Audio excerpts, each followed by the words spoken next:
welcome back to The Stack. This week we speak with Josh Lehman, Executive Director of the Urbit Foundation.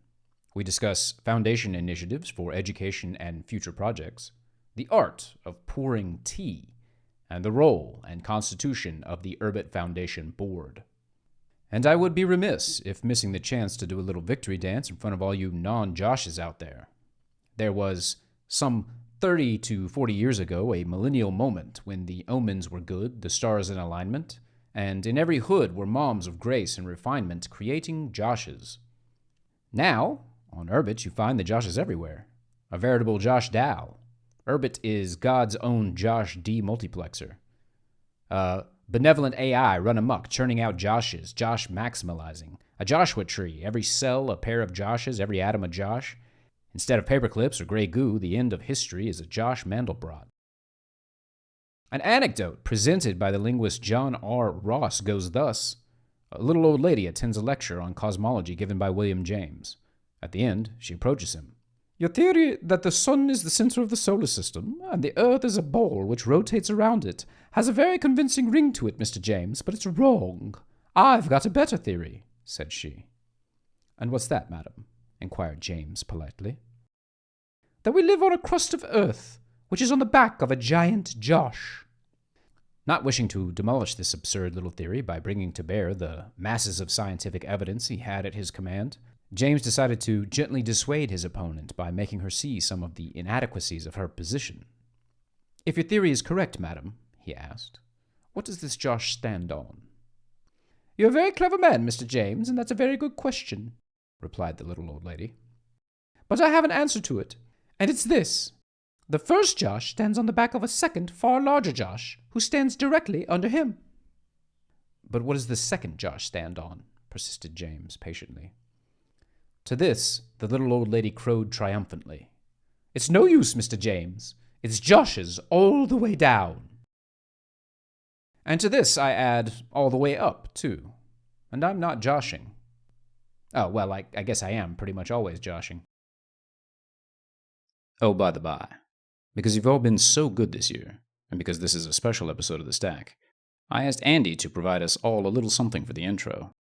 And by golly, Urbit's national treasure has done it again. Let's listen.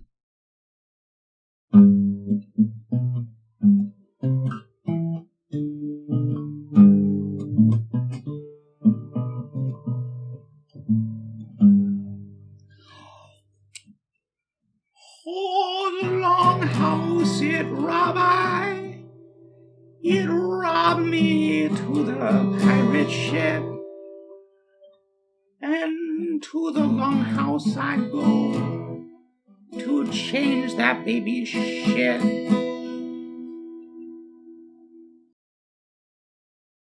Genius. Peerless in his generation. And I get to work with this man on a weekly basis. It boggles the mind. And now, the news. First, there's a new website at urbit.media. It was built by anonymous lunatics hell-bent on creating truth and beauty. And by truth, I mean whatever I say there, and by beauty, I mean that I will be showing face in videos. Furthermore, we have invited Urbit artists and writers to open their notebooks to us, which are then pushed to the open web for boomers and normies to get various mind-altering pills from. Just as every episode of The Stack is the perfect platonic form of the podcast, so will every product of Urbit Media be the perfect platonic form of whatever it is, whether news or literature or picture. I do not hesitate to add that if you are a crypto-rich shitlord, we can take over the world faster if you drop fat stacks on us so we can drop fat stacks on the masses. Next, DC Spark has released their developer's guide for integrating login with Urbit ID. No longer will you have to use Google and Facebook and GitHub and email and your mobile, skin sample, or vital fluids to log in to your calendar application. Now you can integrate with Urbit ID with web apps and authenticate like an aristocrat by ordering yourself to be identified based on your inherent God-given nature and smooth, aquiline physiognomy, as represented in the form of the ERC 721 standard. Go forth. Inject yourself into Web2 apps everywhere. and watch them open themselves to you like a rose-scented Andalusian girl. Finally, a new app to highlight called Kepler. Kepler is written by Hodwin Navsim and is a shitcoin tracker. That's it, no joke. It tracks shitcoins.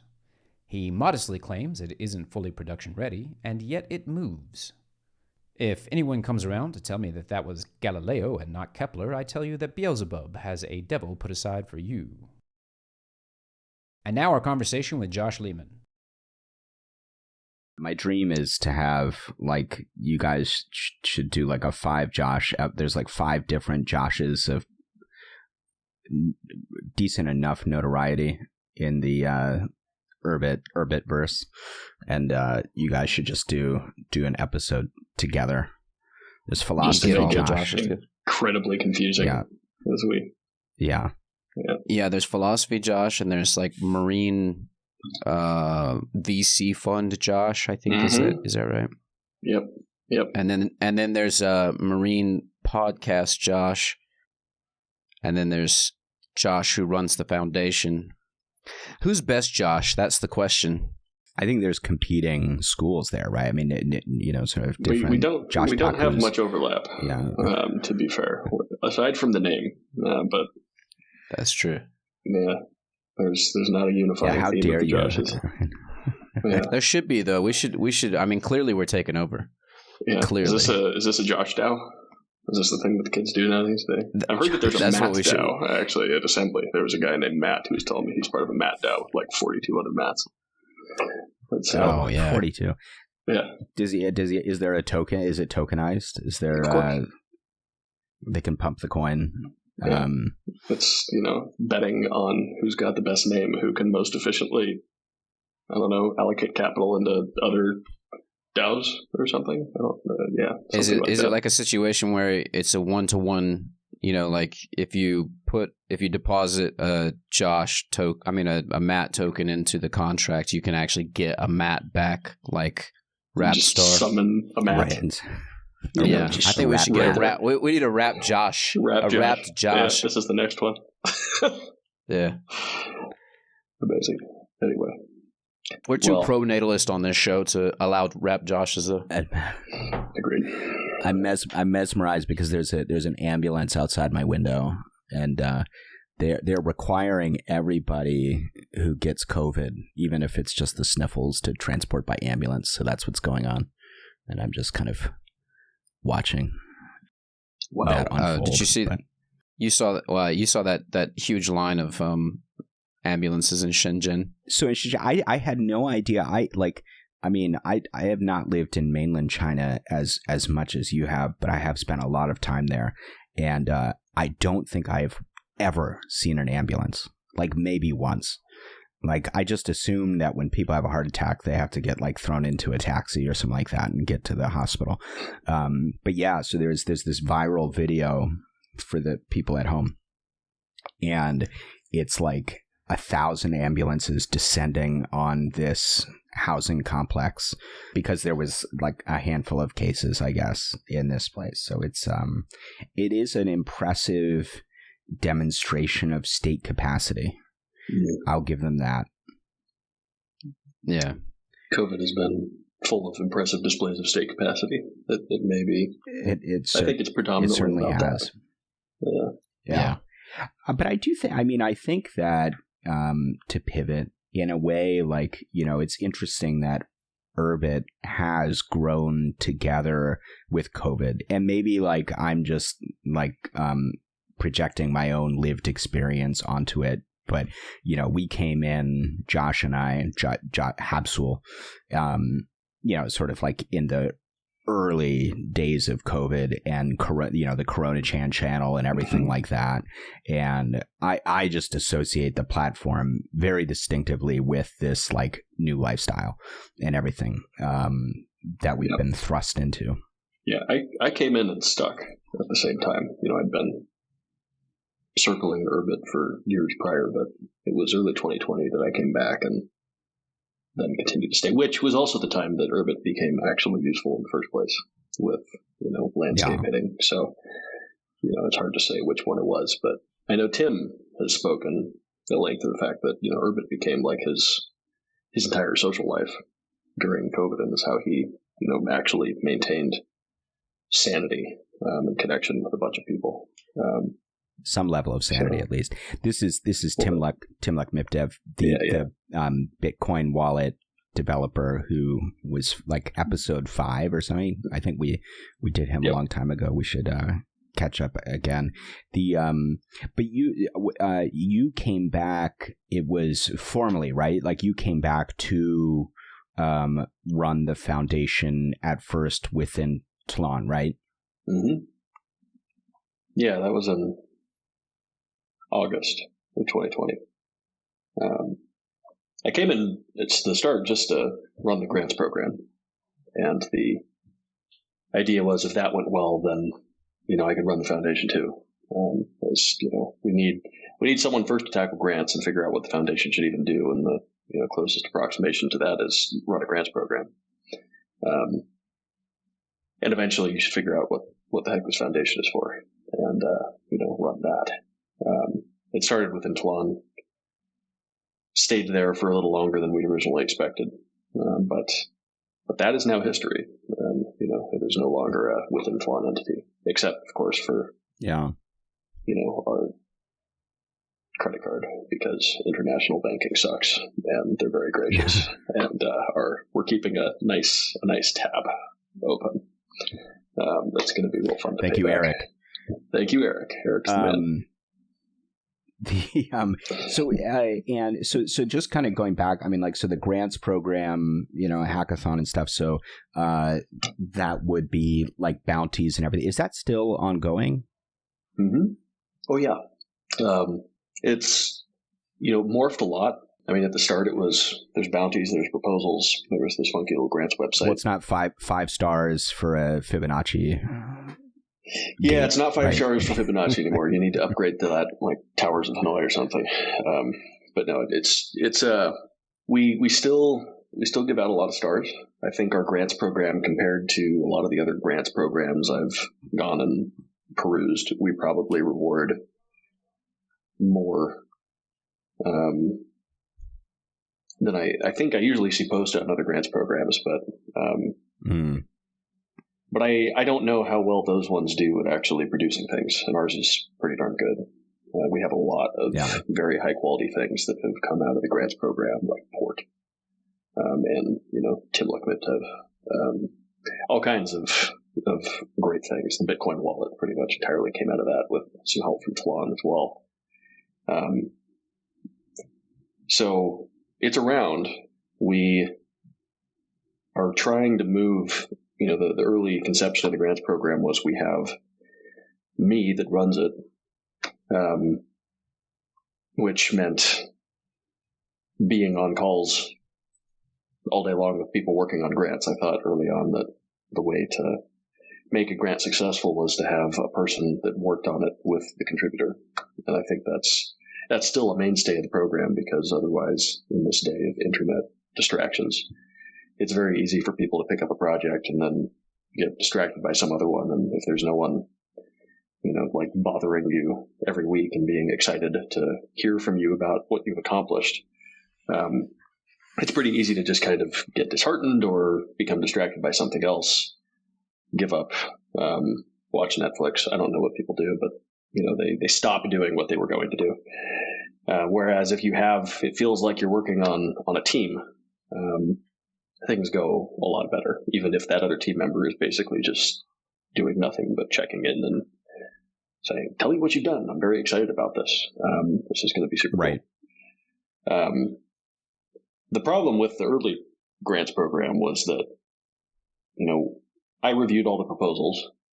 I had to write all the bounties. And one of the things I figured out very early on is it takes a really long time to write a good bounty, because basically the amount of upfront work you put into specifying something is the amount of quality is basically proportional to your certainty of getting what you want back. There were many bounties that had been specified before that either didn't produce anything or produced something that was totally wrong, because the bounty was like 2 paragraphs that said, build a Bitcoin integration. It's like, okay, what the hell is that?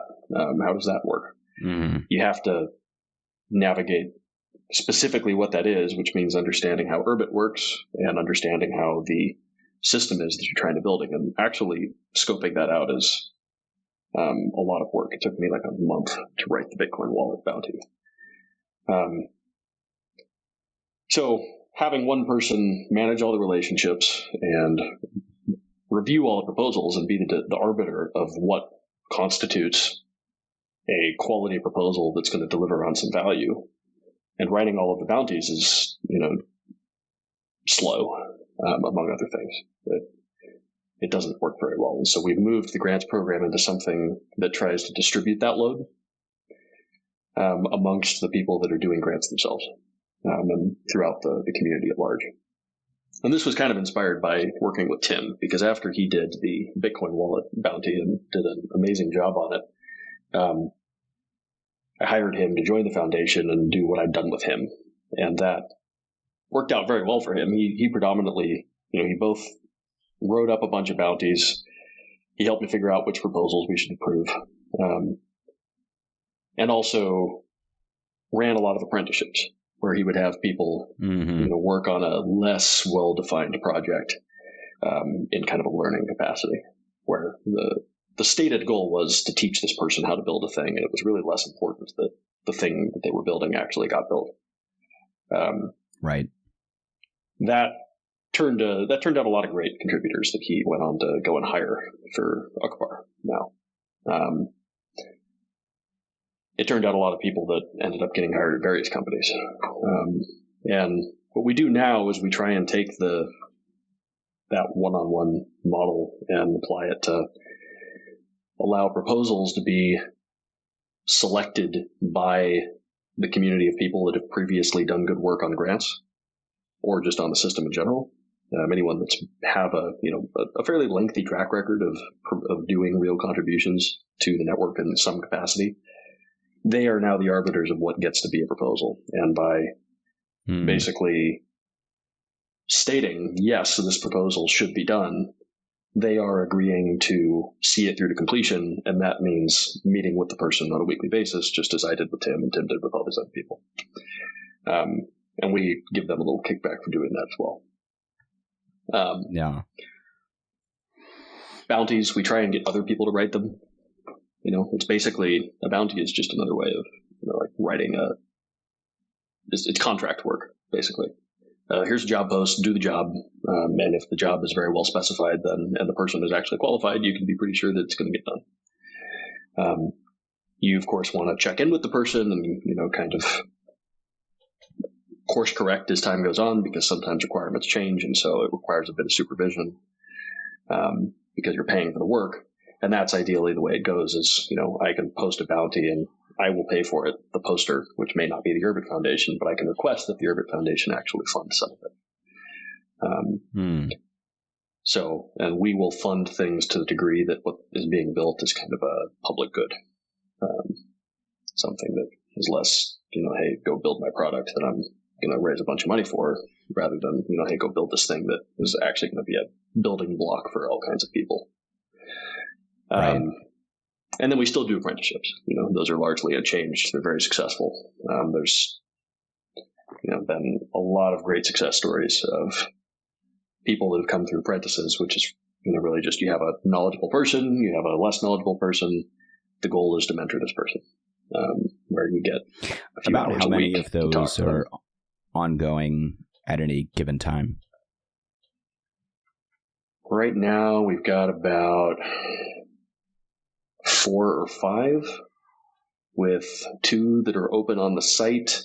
I think there's actually 2 that are about to go live were basically claimed offline. The way a lot of apprenticeships work is you just apply and say, hey, I want to do an apprenticeship. And then we have a private group full of people that we've vetted to be mentors. And we'll interview you, take notes, post that to this group, and they have the option to just go in and say, yes, I want to go and do an apprenticeship with this person. And they hammer out a project on the fly. This is how most of them work. I know like Joe Bryan at Twan. Right. He's maybe been has probably done more apprenticeships than anybody, and has hired a couple of people through this. One guy who's been just an absolute beast ever since he came on. You'll see him all over the Urbit GitHub. Peter, he's kicking ass. The runtime is going to be great. I know DC Spark. They just found two apprentices that way, and they're building an Urbit password manager as an apprenticeship with Urbit Visor, and one other one. I'm forgetting exactly what this is, but they found another guy, and this is, I really think, one of the best hiring tools ever. It's like you get to hire someone by having them do a real job, and they get paid for it by somebody else, the Urbit Foundation, and you get paid for spending the time doing this, and then you get a quality hire that you got to vet ahead of time by working with them. In actuality, it's just such a no-brainer. Has RapStars changed how you pay people yet, or are you still kind of doing chunky star grants and stuff? It's early to say because one of the things about most grants is that they take a long time to finish, longer than you think they will. Right. Yeah. This is generally true of any software project. You pick any amount of time, and then it'll be done in like twice as long as you think it will. Even if you factor in fact, there's a name of this law. I forget what it is. But kind of a cheeky programmer thing. Anyway, they take a while. We started doing RapStar for grants in January. We've had a number of people that are accepted under the new system, but I don't think we've actually paid out any grants in RapStar that have been started under that system. It should mean this because now we can, allow a person to say like, hey, I'm going to do this thing and I'm requesting $15,000, which is more of a meaningful number for a certain amount of time that a person thinks they're going to spend on something than n number of stars, which may be way too much or way too little. So I think it is going to change things. We have I was just talking to Sarlov Sarson earlier today, who's joined as kind of our interim director of grants. He's interviewing for this internally to help manage all of these programs, and he's very prolific around the network, really keeps up to date with what's going on, and knows. Oh, we know him. Yeah, of course. His specialty, I guess, just to let people know, is just business. He helps businesses run their businesses. Mm-hmm. Yeah, he's great to work with, and we were talking about putting together a micro grants program, like a good pipeline of things to do after you come out of, say, Hood School, where you're looking for some small contained issue for a $500,000, $2,000 reward, something small that's based on some open issue in the project. So RapStar stands to help how this works, and it also stands to allow people to utilize the address space they earn much more efficiently if RapStar had any liquidity at all, which is an ongoing problem that we're working on, and I can only say a little bit about because it's also a very scary place to be operating in with respect to regulation. Everyone's been kind of trying to keep that project. Everyone can use their imagination. At about a 10-foot pole distance. We think that somebody might be doing something about that project that might help it and make it better. We'll see. All right. Another. What you got? Go ahead, Andy. Habsel, go on. No, you go on, Habsel. No. Oh, no. It's so weird. It's so weird to hear you call me Habsel. You can call me Wolref. That's fine. He can. It's his show. You can be Josh. No, it's just that we've had our bromance for 2 years now, and he's never once called me Habsel. It's very distancing, and I'm concerned. Throwing you off. Mr. Josh. Yeah, thanks. Don't turn it too sexy. Sorry, my question was going to be about the education initiative, because you guys just started up. Well, I say you guys, but Dr. Professor Neil Davis Esquire started is teaching Hoon School now, which I think I know is a foundation initiative as well. Mm-hmm. So first, can you tell us about that? But then, but my question is actually, what's the, I don't know, tentative in your mind roadmap of what's going to happen after Hoon School for the Foundation's Education Initiative? Yeah, so Dr. Professor Davis, he's running Hoon School Live, he calls it. It's going very well. It's definitely the most highly attended Hoon School in recorded history. I heard that over 130 people turned in their first homework, which is kind of amazing. I turned mine in. I did it. Hell yeah, that's right. Thank you. Thank you for your service. It's going very well. I'm taking it as well, and the reception has been awesome, which makes sense because Neil is really great. The thing that he's kind of doing is, his plan was, let's figure out how to teach Hoon the right way, and he's done this now a couple of times. He did this for graduates in Martian computing. Of course, he taught at University of Illinois back in late 2020. He's worked all over the stack and learned just about every part of it at this point. And then he taught the 2-day workshop at Assembly, and he generally is just his unique specialty. And it's just amazing that we were able to find a person like this as like engineering pedagogy. I don't know how many specialists there are in the art of teaching engineering. Probably not very many, and there's not very many on Urbit. So it's pretty cool that we got him. And Urbit is I think it's a pretty difficult system to teach, only because it's a bigger system than most areas of software. A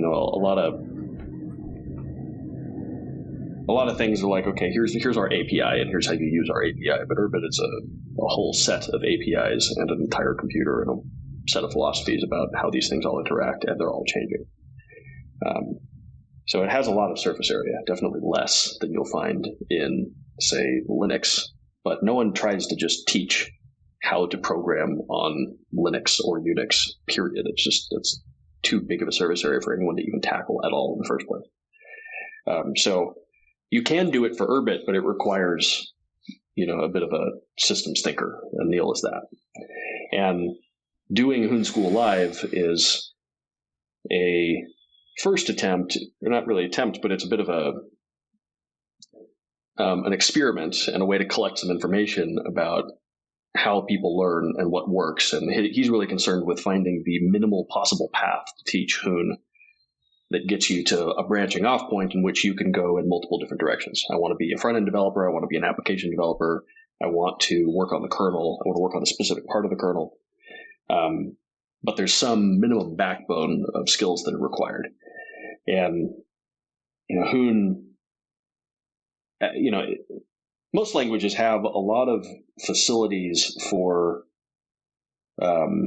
convenience, right? They call it, one form of this is called syntactic sugar, where you can have, different ways of expressing the same thing in order to make the program flow better or feel better to use or a bit more understandable. And Hoon has a very large number of these.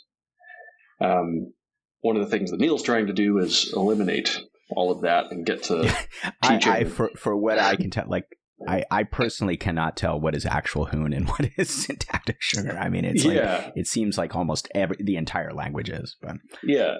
Hoon is a syntax maximalist language, or syntactic maximalist. Like the thought was humans are actually really good at learning syntax and then internalizing it. It's just that I think maybe the oversight there is that humans are really good at learning syntax when they're like kids and they're really good at learning stuff, and then they suck at it later in life. I don't know if that's true. Thank you, Mr. Chomsky. Yeah. I think it is absolutely true. That's an episode in itself. I have lots of God, you guys are going to get me going, man. So we'll try and keep. I'm a linguist. Let's put a pin. Let's put a pin. I'm a linguist by training, so I'm gonna that's actually my specialty in linguistics is second language acquisition. So I can get that going. Explains the introductions to these shows.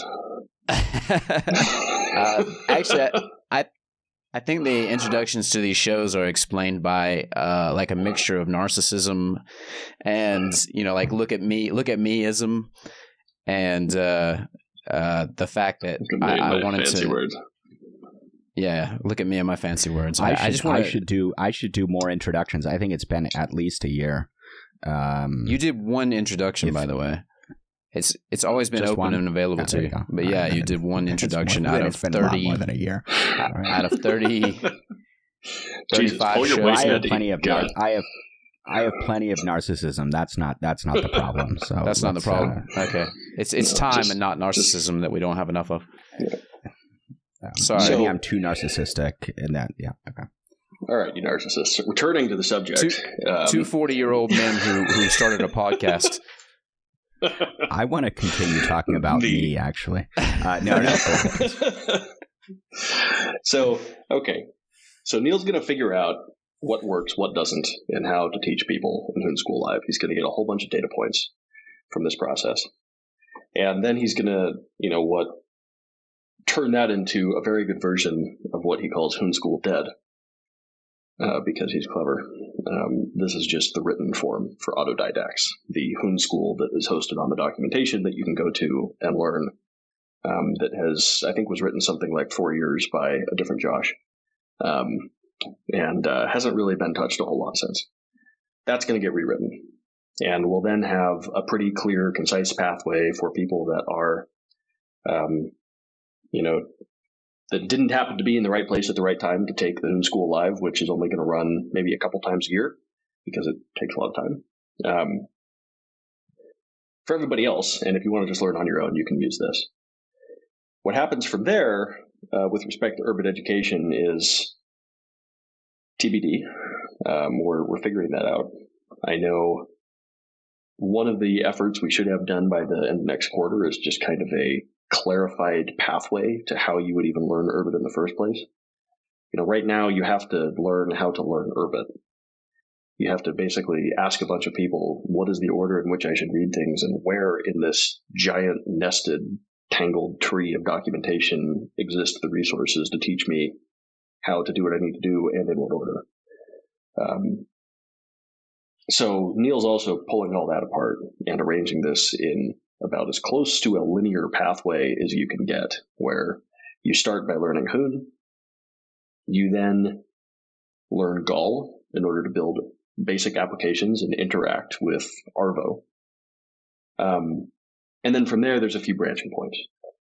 You can go deeper and learn how to, say, talk to a front end properly, and the different paradigms around CQRS that Urbit is very heavily attached to that make for a slightly different, UI programming paradigm than people are used to. You can learn the front end. You can go further into the kernel and learn how the different pieces of it work. You can learn how Azimuth works, but you start with a foundation.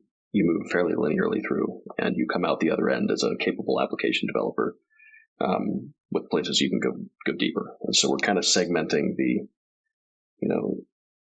things that teach you to be a productive developer from a lot of the other content that is maybe a little less important for your average Urbit developer.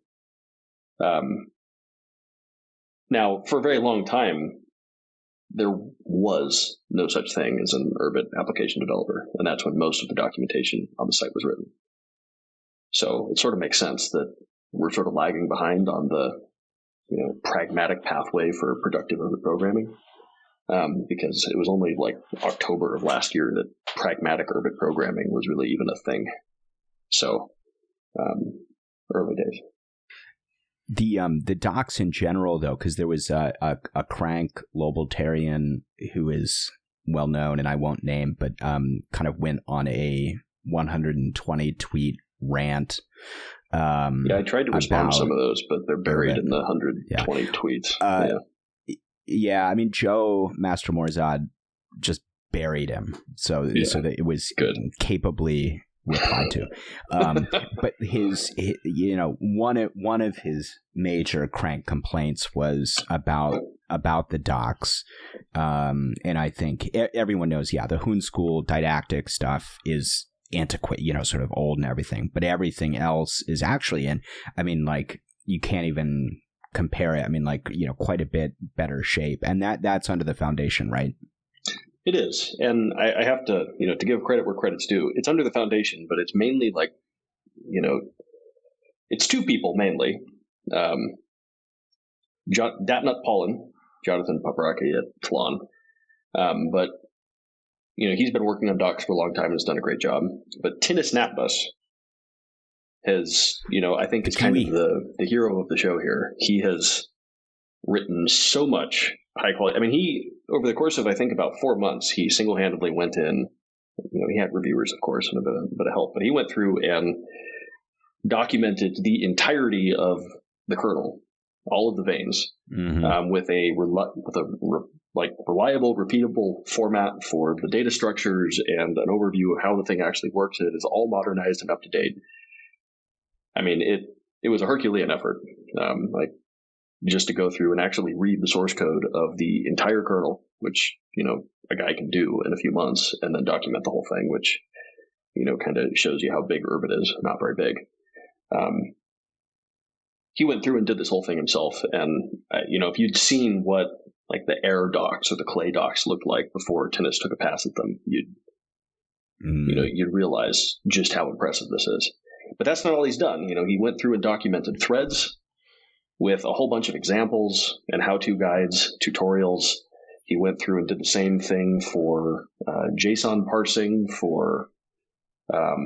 He's just about to merge the HTTP API documentation that talks about how all of that works.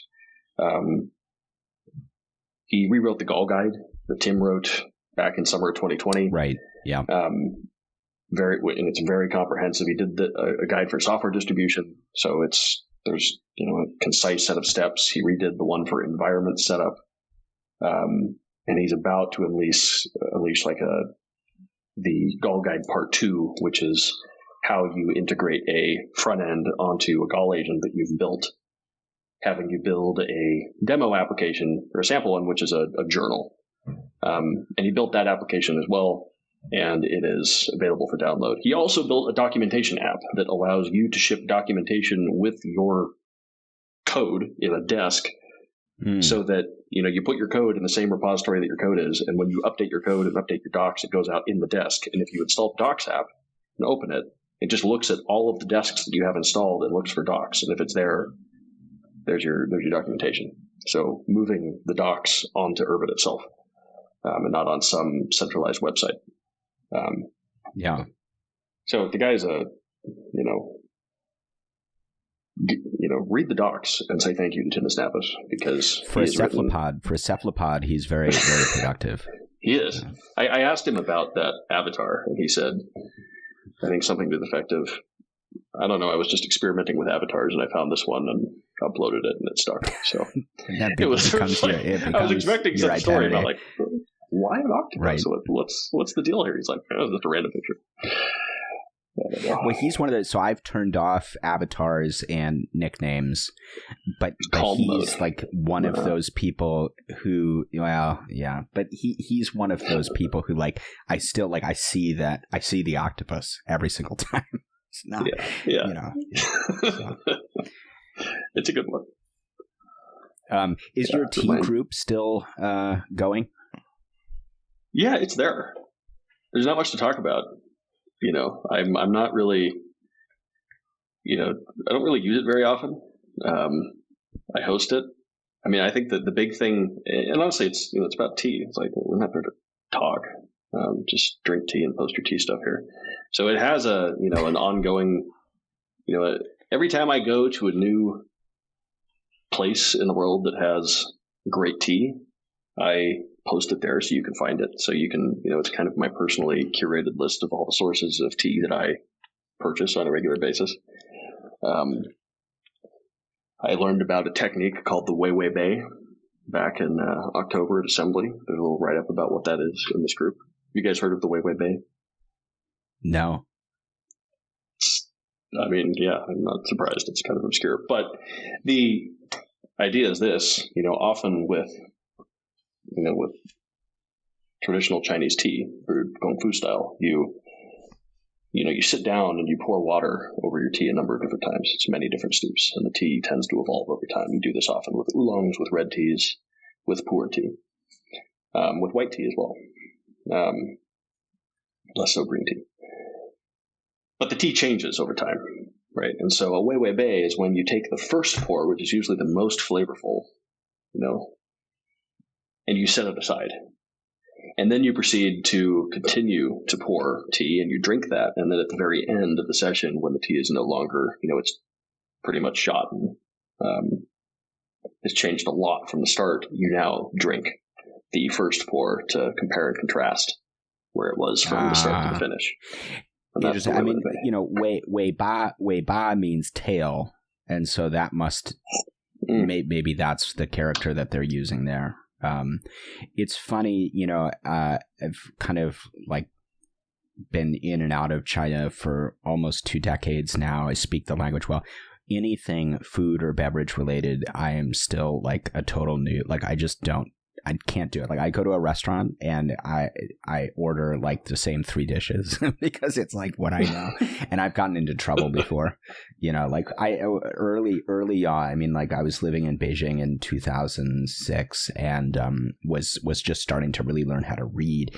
And I like lamb. And so I went and ordered, I was like, okay, well, there's a lamb character here. I'm going to just order this dish. And did that, and then like out comes that's this, dangerous, like steaming bowl of just guts, like innards, right? And it was like kidney, liver, intestines, everything. And I'm not a picky eater. So and they're like, do you want some rice? I'm like, yeah, I would like some rice to like wash this down. And I tried my best. I think I made it like probably a quarter of the way through. And so anyway, so like after that it's just, pai huanggua and shui zhu rou, the spicy meat and cucumber and maybe a beer to wash it down. That's all you're going to get out of me. Oh man, in Chengdu we have a restaurant specifically for feichang, like intestines, fatty intestines. I like that. I mean, like I'll eat it, but I need to know that that's what I'm getting. I need to, and I need someone to say like, okay, we're gonna order that, and it need that.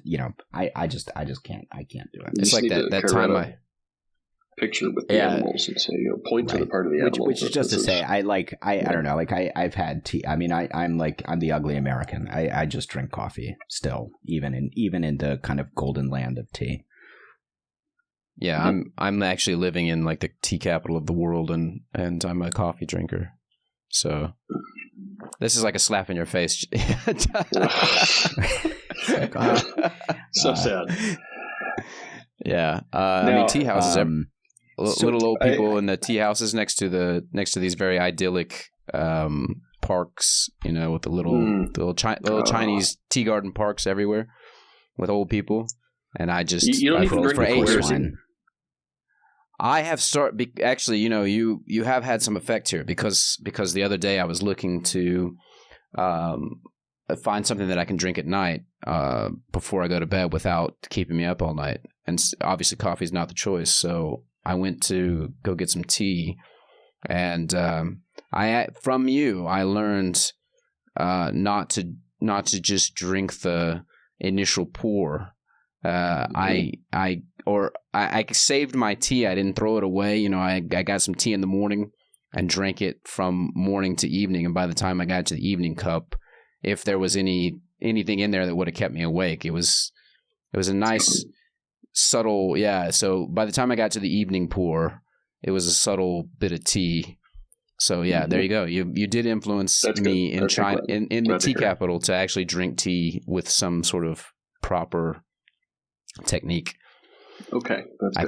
I think that sounds right. Well, look at that. If you've now you've accomplished something. If nothing else, at the end of history, when they're like, "What is your legacy, Josh? What's your legacy?" Well, I got this other Josh to drink his tea properly. Drink his tea properly. Yeah, with the spinoff of the Urbit Foundation, you have a board now. How is that set up? Kind of what's their responsibility? I know there's at least one sort of prominent-ish name there. Yeah. Well, are you asking who's on the board? We dare not speak his name. Their names. I'm asking who's on the board. You can volunteer that, but I mean, just what's that dynamic? What's the dynamic like? How were they chosen? Do they know that they're on the board? They do know they're on the board. We didn't just pick some names and start telling people about it. That'd be very rude. I mean, the way it worked was, to speak to the whole thing. So we wanted the Urbit Foundation to have some form of governance by the Senate, by the Galaxies. But direct governance by the Galaxies, basically as a DAO, was one option and one extreme, where you basically say, okay, the Urbit Foundation is nothing but the will of the Galaxies, and they form a DAO and vote on what they want to see happen. Which is that's a really good way to have nothing happen, because when you try and, have a large body of people come to decisions, you end up with no decisions at all, because, that's just what happens. You can't build anything by committee. No, you can't build anything by committee. And Galaxy owners are, some of them are very engaged, some of them are very not engaged, and then many of them are in between.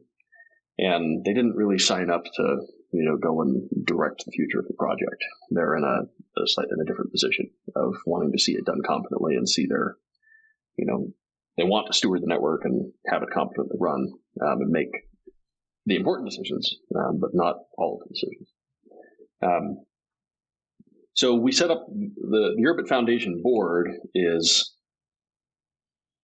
nominated and voted in by the Galaxies. We have 3 members, and the idea is that they pick a board, and the board is one level more involved with what's going on with the foundation specifically. But even they are a little bit removed from the day-to-day decision making, just as a board of directors in a normal company is not, they're, at least in a good case, is not interjecting too much and becoming, interfering with the operations of the organization. If they're doing that, then they're micromanaging, and they've not made good choices as a board. Their mandate is to select the person that's in my situation as the executive director, and that's the person that gets all the headaches and does all the stuff. And then they're really just evaluating, am I doing a good job or not? And the Galaxies are evaluating whether or not they have picked a good person and a good administration to be running this thing that's allocating assets effectively. So it's a somewhat novel structure. It's not usually how boards work. Boards are usually the top of the structure. In this case, the Galaxies are. But I think it's a good layering. The board is comprised of and I'm happy to say who the people are. So the first guy on the board, Sam Frank, he's been around the project for a long time. Todd said Partug. He was originally a journalist, which, it speaks to, how good of a person he is that he's a journalist. He's on the board of the Urbit Foundation, and he's, he's one of the good ones for sure. Yeah, he kind of earned everybody's trust back in the day from, like writing a piece for Wired about Urbit, and they wanted to turn it into a, Curtis Yarvin is awful hit piece, and he said no, and walked away. And that was kind of when everyone went, oh, this guy's, got some sense of ethics. It's cool. So he has continued to be around the project. He was, I think, pretty instrumental in getting a lot of other people in his, little syndicate called Cluster to join in on buying galaxies as well, and has just been a long-term,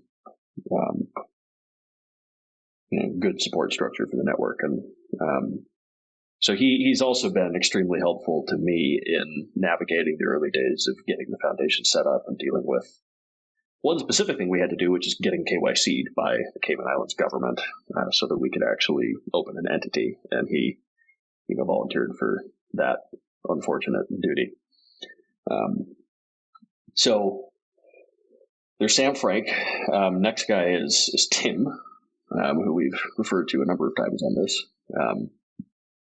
Tim was Tim and Sam were both.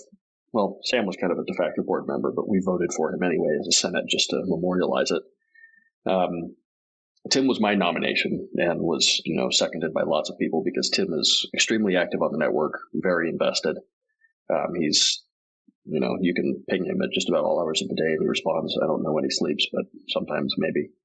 He's, and then of course he's gone on to build all kinds of important infrastructure for the network and is continuing to do so in the form of Upbar. And he's, throughout that been like a really, really trusted advisor of mine. And the third name is Balaji, as many people in the space are familiar with him. He was a nomination of Galen's. Balaji has he was at Andreessen back in the day back when they invested in the very early Urbit, and has been involved to varying degrees over time. He's,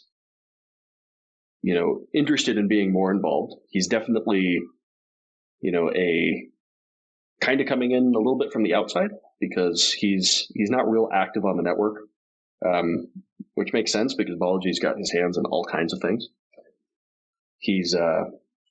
But coming from the outside, I think is going to add an element of holding our feet to the fire in relationship to the rest of the Web3 world that is taking off in various ways. And as a person that wants to see Urbit be very successful, but has serious competition that it's up against in the form of a growing ecosystem that, as he's pointed out to us, is like picking apart the things that Urbit does, right? ENS for identity. There's another project called Ceramic that is trying to do decentralized data, private data that's stored off chain. And that's what he's worried about will be the failure mode for Urbit is, other projects come and basically take the many things that Urbit has pioneered, but they do it in a more decentralized protocol-esque way that is pluggable with more things. And so he's kind of able to come and, tell us, well, how are you going to get around that problem and win when you're up against all of these other elements? And of course, the answer is by, being awesome and having Hoon. That's how we win. But we have to come up with better answers than that. And so we're excited to have him on. He does know he's a board member. We've had at least one board meeting in which, we got all kinds of, good feedback from him and direction setting. And, I think he's going to test us a bit and, in the right ways.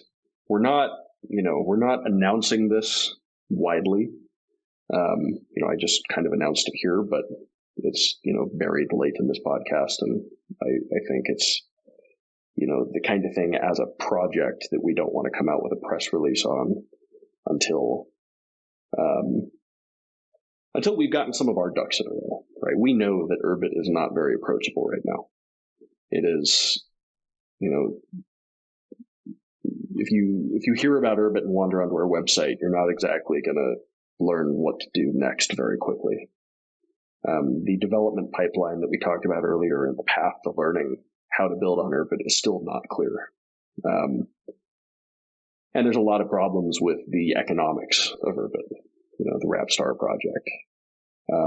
Onboarding has continued to be a big problem for a while, and L2 has definitely gone a long way to helping with that, but there's still a lot of work to do. So what we want to do is make more of an announcement to the world in conjunction with him, and I think he wants to see us solve some of these problems too and have his involvement be of use at a time when we've gone and fixed some of these issues and at least made a really good effort, to be a project that actually speaks to the rest of the world and allows people to engage with instead of being buried behind, layers of arcane obscurity. So that makes sense. Yeah, you've blown it now because this announcement is going to go out to our tens of rabid fans. Oh no! Well, I think everyone who does listen to the whole thing. So that's true. That's true. They're going to find it, and I've told many people on the network that this is the case. I'll continue to do so. I think it's very bullish that Balaji is willing to be on the foundation of the board, on the board of the Urbit Foundation. And I think those of us that are working on the project should take it as that. But we should also take it as a challenge to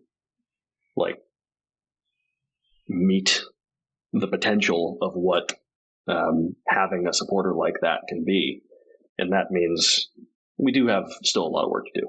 I think the way he put it was Urbit is kind of like the Galapagos Islands, right? It's like this very strange ecosystem that has been evolving independently of the rest of the world for a very long time, and it's full of strange, interesting oddities.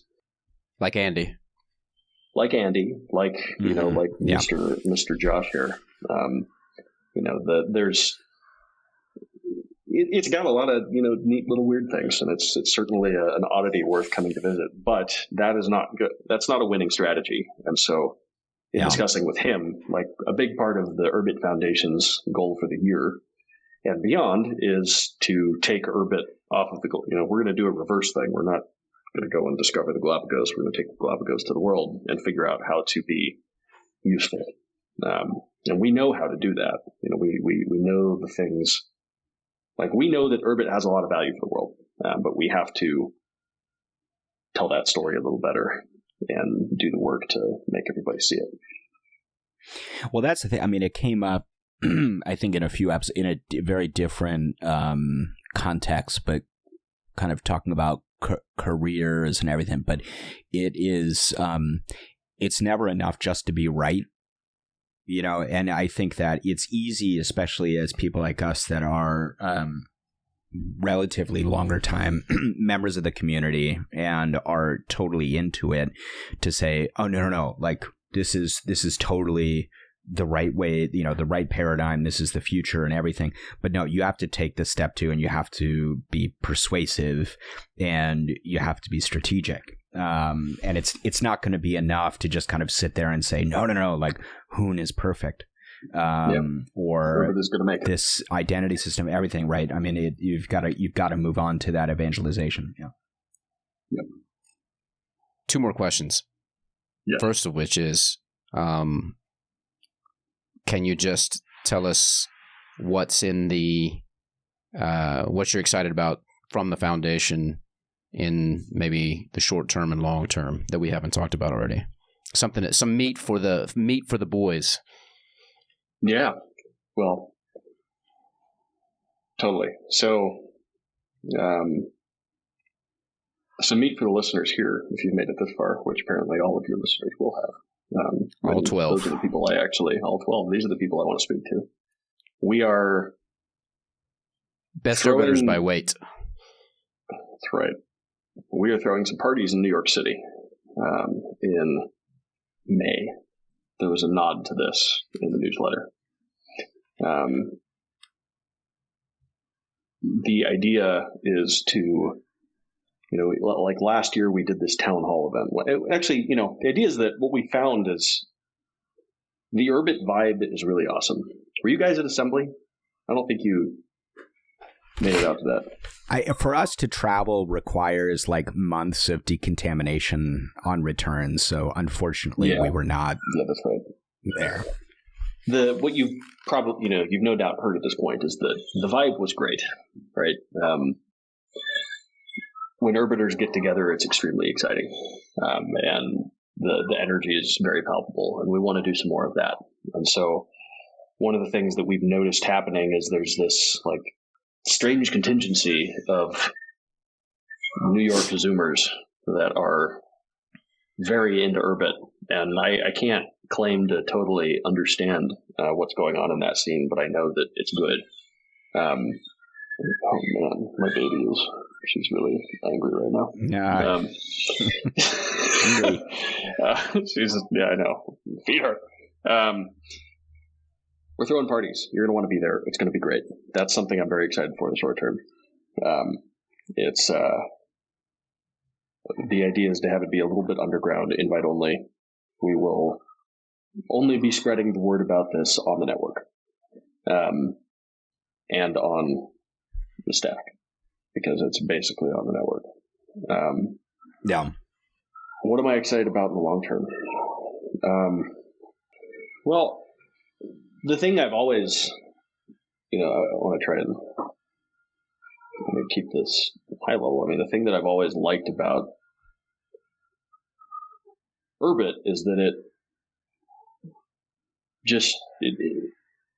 we all talk about this all the time, but it attracts really great people. And I think the foundation is in a really good position to steward good people to the network. And that's really what our whole shtick and what it's all organized around. I've talked about this internally a bunch of times about how what we're really doing with grants and with education and with throwing events and with the Combine as well, in trying to fund good Urbit organizations, it's all about building an army, right? A group of people that wants to be here and want to build this future. I mean, armies maybe not the best example, because armies are not necessarily always building; they're often destroying. Orcs, yeah. Yeah, orcs. Build some. Yeah, okay. Not the orc army. A nation building army. I think police action. The organized, disciplined. Well, discipline, that's a bit of a stretch, but the body of people that come together and want to see a certain future emerge and are aligned on a shared set of values, that are optimistic about the application of freedom-preserving technology. Like bringing those people together to build stuff and talk to them all the time about their many odd and amazing ideas is the most exciting part about this job.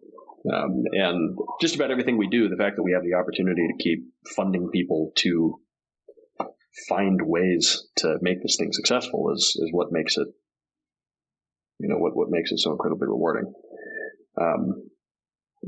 So, I mean, yeah, in the long term, I'm excited about continuing to do that, and that we continue to see more and more interesting, established, in many cases, disciplined, pro-natalist people will have their children, to come and help build Urbit with in the future. It's that I'm most excited about, is really being able to go after and support all of the builders out there that want to make this thing successful. So that's not that meaty, but it is. I think everyone that talks to me knows that, but it does make this feel very special. No, I think so, and we're still in the first the first years of the early days of Urbit. So that's pretty exciting. How was new fatherhood? Yeah, new fatherhood is amazing. I can only hope it continues to be this awesome. I think it will, and probably more so. But yeah, babies are great. Like I feel like I wasn't really told that enough growing up. Maybe I just didn't pay attention. But you just everything's so happy all the time. I feel like the baseline level of my own baseline level of satisfaction with the world is so much higher having a child, and my own internal motivation to not like fuck shit up is much higher because I have this you can hear this human that depends on me to go do stuff. Yeah, but aren't you glad that you waited to receive that child's consent before conceiving and giving birth? Because it would have been so irresponsible. Yeah. It would have been so irresponsible for you to condemn a child to existence without their agreement. So, oh my God. Vinny is going to hear this. Vinny. This is what people don't get. It's like I like a lot. Yeah, this is bullying. Yes, and he said, I like you guys, but why do you have to bully me about this stuff? There's the one thing. It's just constant bullying to have children. And I told him, look, man, if nobody liked you, if nobody wanted you around, they wouldn't be bullying you to have children. I wouldn't. Yeah. I don't tell people I don't like to have kids. Yeah, you don't think about I actively don't like. I actually. Yeah. Well, that's true, right? Yeah. But it's so true, Vinny. I mean, like when you have your kid, you will like Josh. You will say like, "This is great," because that's a part of how it works. Maybe you hate other kids, but you'll love your kid, and that's good. Listen, there's nothing. You gain it. There's nothing better. Yeah, there's nothing better than on the subject of hating other people's kids, there's nothing better than watching somebody else's kid fall off the last step on the bus. I mean, that is perfection, right? Somebody else's kid falling off the bottom step of a bus is perfection, but your own kid, I mean, there's a totally different experience. You can only first you have to check to make sure they're okay, and then you can laugh. Yep. Right. There's no blood. Yeah, there's no blood. You're okay. They're very resilient creatures too. They're going to be fine.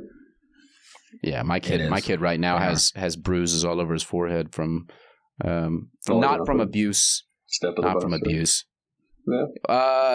Yeah, he's clumsy and a boy, and and he's 2, so he's like running into he'll run and then just fall off of some high place and slide down it, and then be shocked.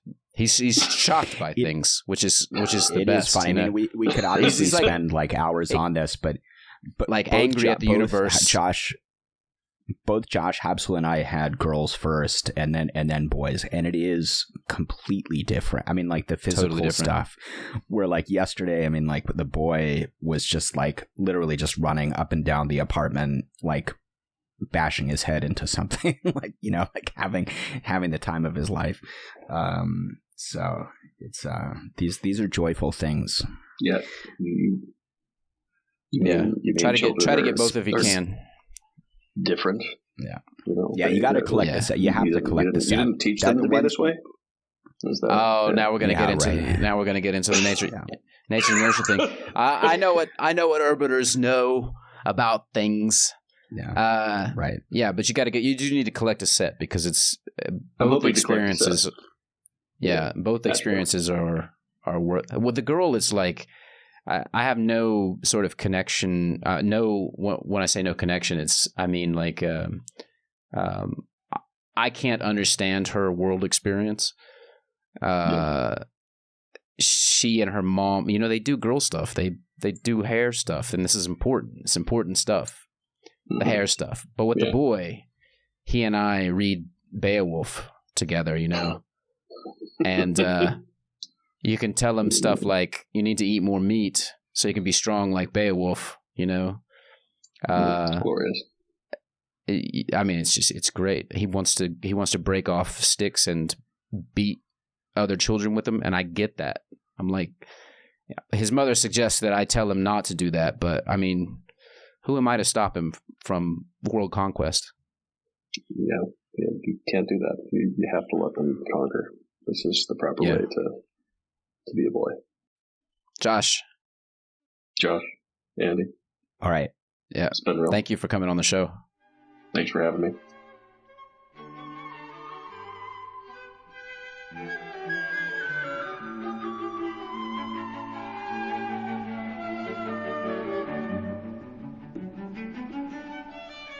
Thank you for listening. Please follow us at Stack Podcast. That's STACK_podcast on Twitter, or our dad's Twitter at Urbit Media.